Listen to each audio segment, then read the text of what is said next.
Hello, welcome back to another episode of Cooking with Grandma. Today I'm going to be making chocolate chip cookies. Now my difference in chocolate chip cookies is that I very rarely buy chocolate chips from the store. I go and get like after the holidays, after Easter, Christmas, Halloween, whenever the stores mark down their candy, I usually buy the chocolate and cut it up. My grandkids love doing this with me, Dino Brody and his two little brothers. What I have here is, I've never made them with this, but I'm thinking I'm going to try it. You guys are all going to be my my guinea pigs here. I'm just going to see how this works out.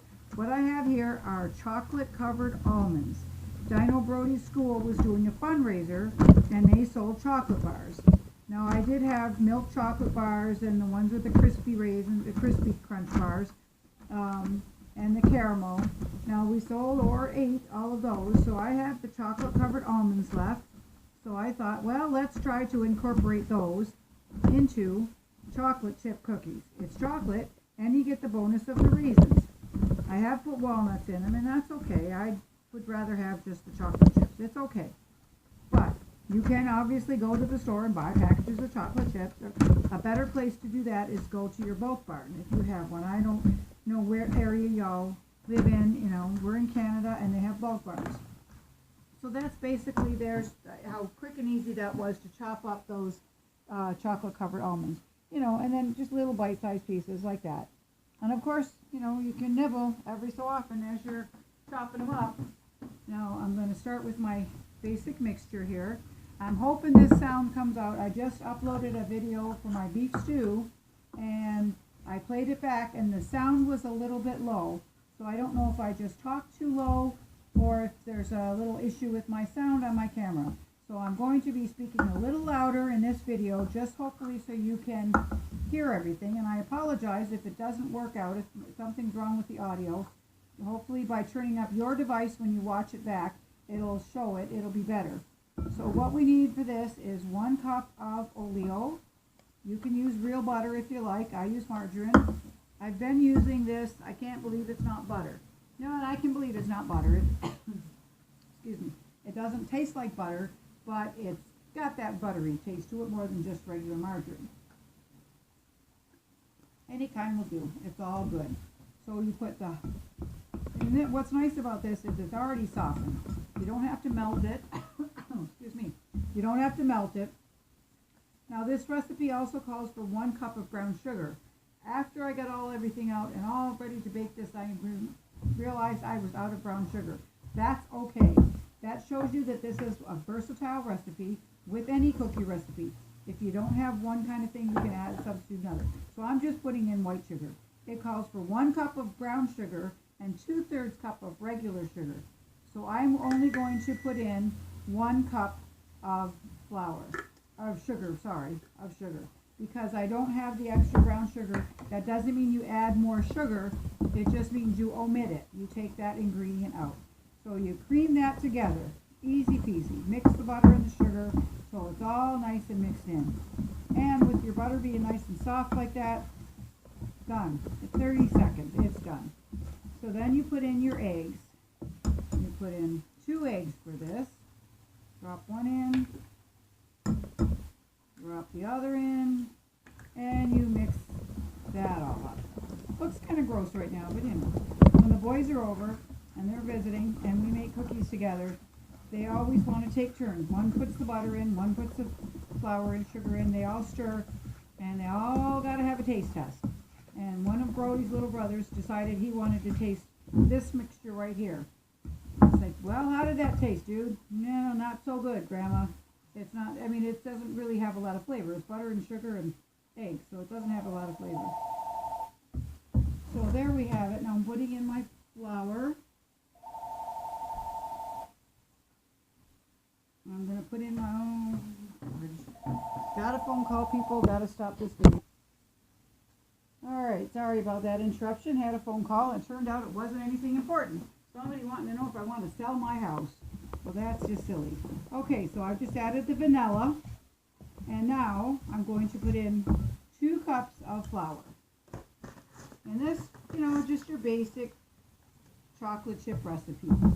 You know, there's no, with cookies, you have to be precise in your amounts of ingredients. We'll get down. We have a new kitty, and he's coming to check things out. Dino Brody finally got his cat.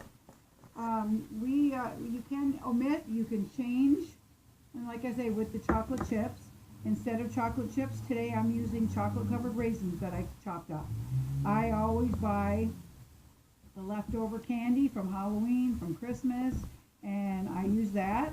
I know, you know, if I really want to make chocolate chip cookies and nothing is, you know, on sale, or I'll go to, what I was saying before is about the bulk barn. You can go to the bulk barn, and sometimes it's a lot less expensive. You can just buy, you know, a bag full. You don't have to buy 2 pounds or 10 pounds or spend $4 or $5 at the grocery store. You can get whatever you want. So there's our flour, butter, sugar, egg, and vanilla. Now you're going to put in a little bit of salt. It calls for a teaspoon, so there you go. You put it in your hand, you shake it, palmful, that's a teaspoon. Bam, done. And with your baking soda, now baking soda you have to be very, very, very careful with. You have to put the exact amount in and make sure that it's thoroughly, thoroughly mixed in.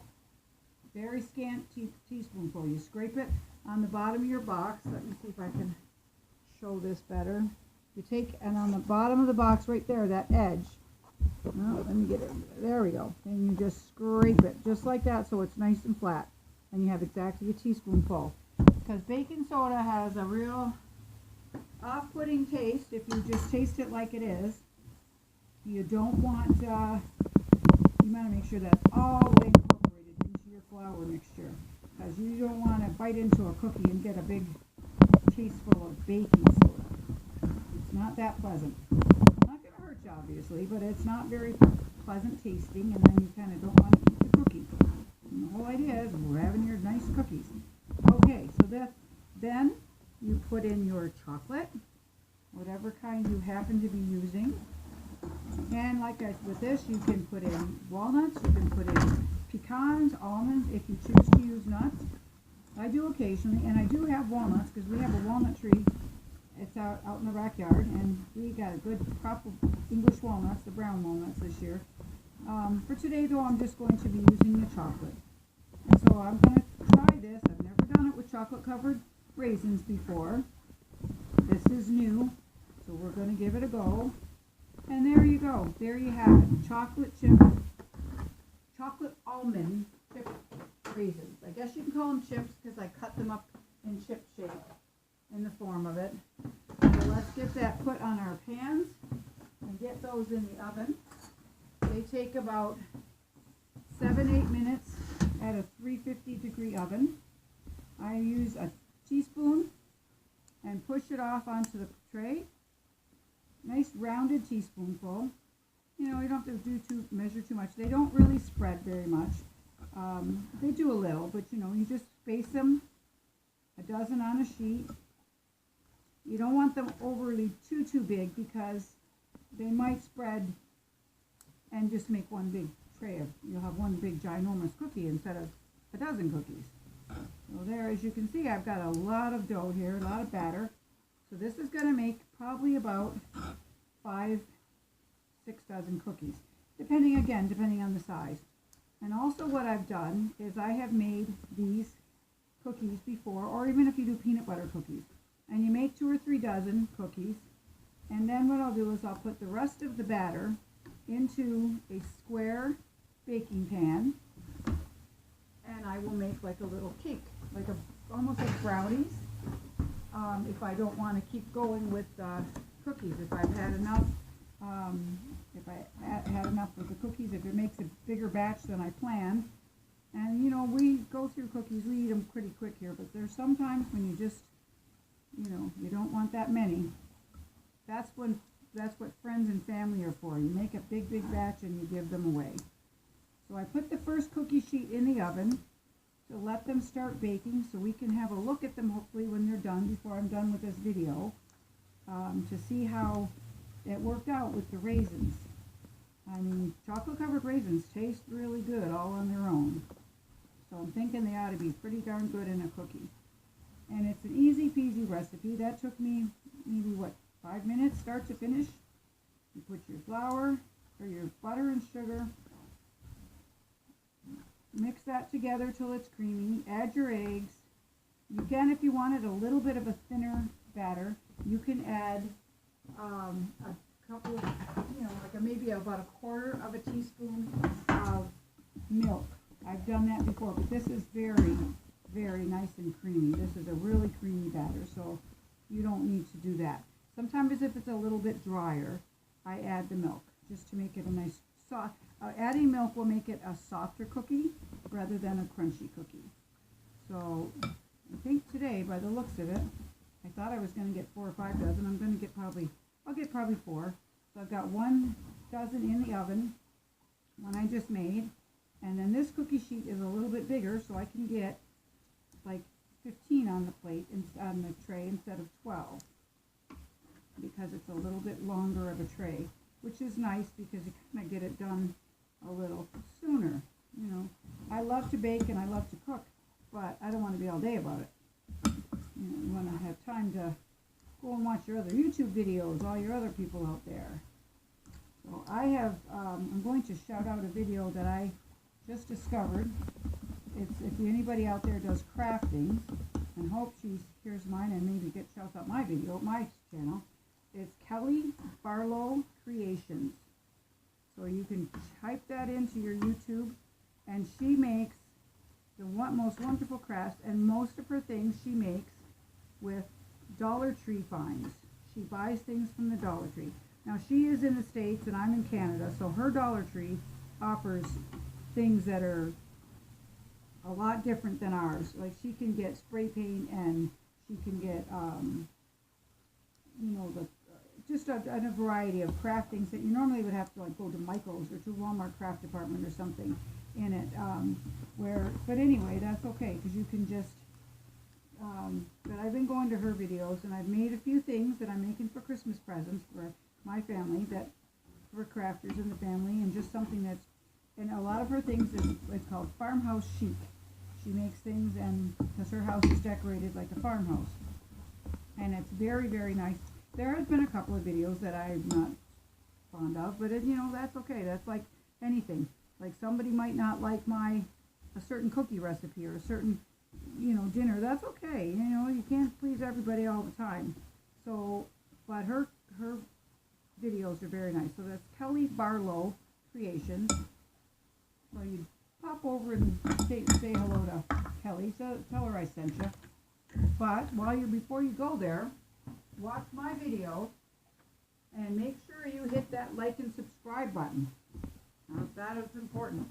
I want to thank all of my viewers for liking and subscribing so far, and I'll get more, and you guys pass it on to your friends what I've done, and my videos, my channel. And Dino Brody's going to get back into making his channel. He's been kind of not doing much of anything with it, but he's going to get back into it pretty soon. It won't be much longer. He said he's going to start posting videos again. He just hasn't really come up with an idea of what he wants to do. So if you want to see anything on my channel or on Dino Brody's, leave it in the comment section, and I will post it for you. Have a good day, everybody.